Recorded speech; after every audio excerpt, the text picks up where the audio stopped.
Hello everyone. I just thought I want to give you a bit more insight into provision for bad debts. I've dealt with the adjustment in a previous video, but I just thought I wanted to explain to you why we've got something like provision for bad debts. So we've learned that it's a liability, so we'll always enter the amount on the credit side of provision for bad debts, and it links to debtors control. So if I've got a balance in debtors control of 10,000 Rand, my hope is that I will get 10,000 Rand at the end of the year. I hope to receive that amount from my debtors, but in reality, I will not. Some of them will never pay me. So I need to be realistic in my books. I need to go and provide for the bad debts that will happen in the next year.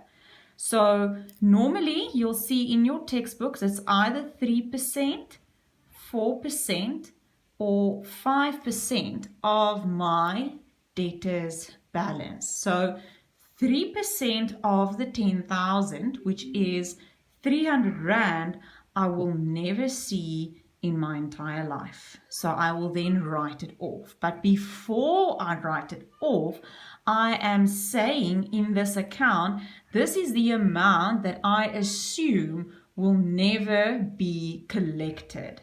So I did it out of my head. Let's just make sure that I did my sums correctly.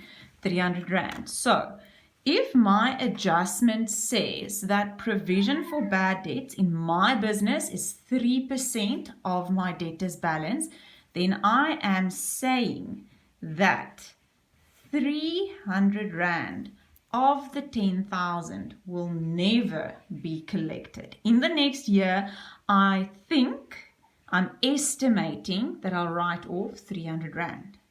Let's say my balance for debtors control changes. We are now in a new financial year and it became 15,000 Rand. Now I must go and change that amount, and that's what we're doing because it's not 10,000 anymore, it's now 15,000.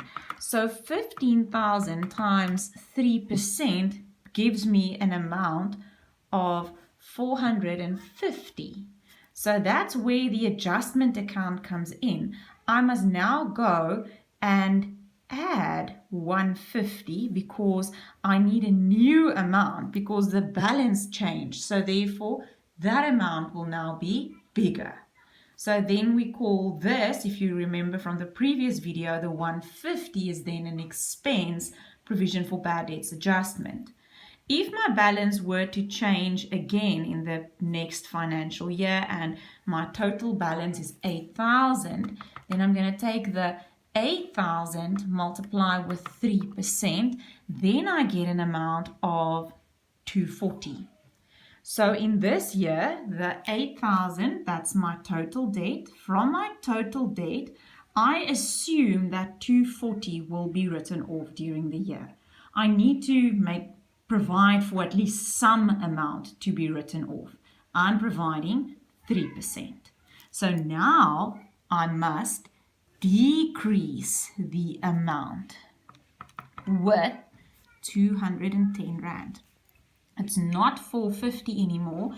It now has to decrease to get to 240.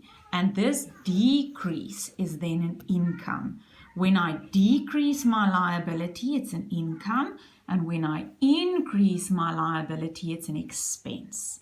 So I hope this clarifies it a bit more. I'll always have this account and it will either be 3, 4 or 5% normally.